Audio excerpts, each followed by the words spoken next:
Hi,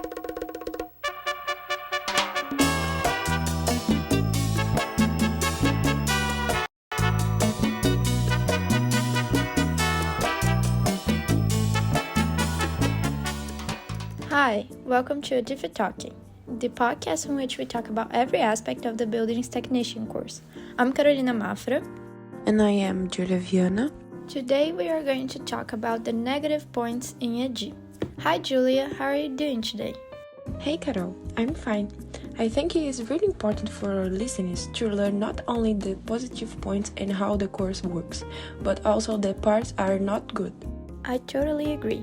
It is important to know the negative points when making a decision about what you're going to study. I've separated a few topics for us to discuss, and I imagine you did too. Do you want to start?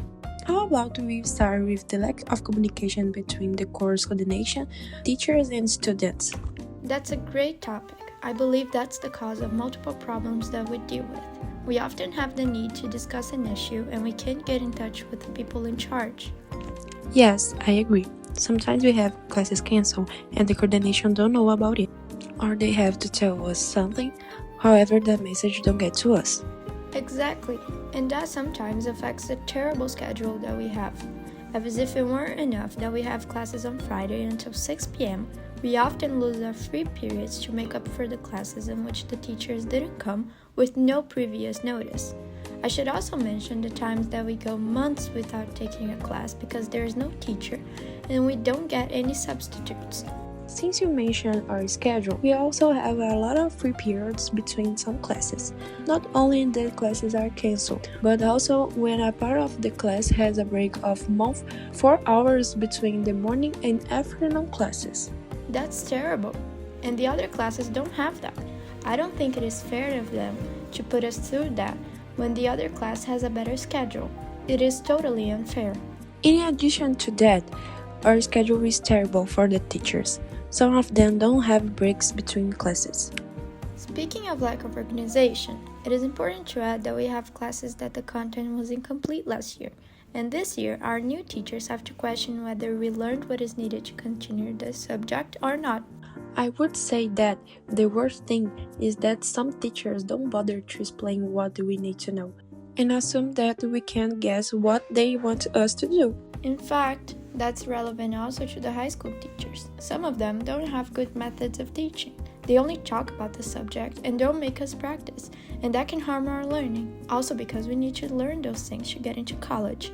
In addition, those teachers don't plan very well and leave everything to the last minutes.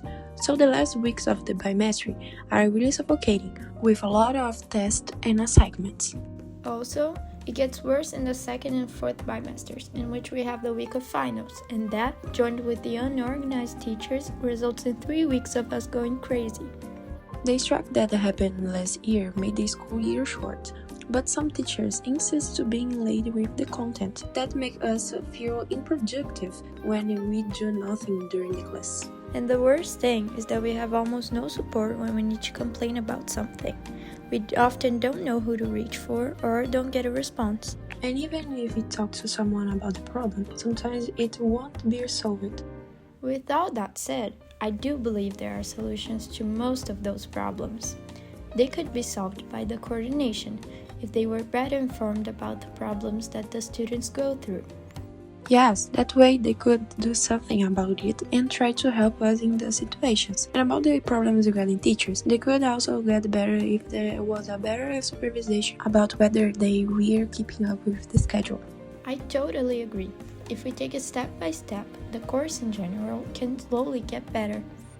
It's also important to add that even though there are many bad points, there are also a lot of good ones, and the listener should not think basically only this episode that the course is terrible.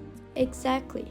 I would say that it also depends on the person, since taste is something personal and there are people who think it is worth it and people who don't. I think that's all we have to say for today. Thank you for listening to today's episode, and feel free to check out other episodes where the rest of the class talks about other topics related to the course.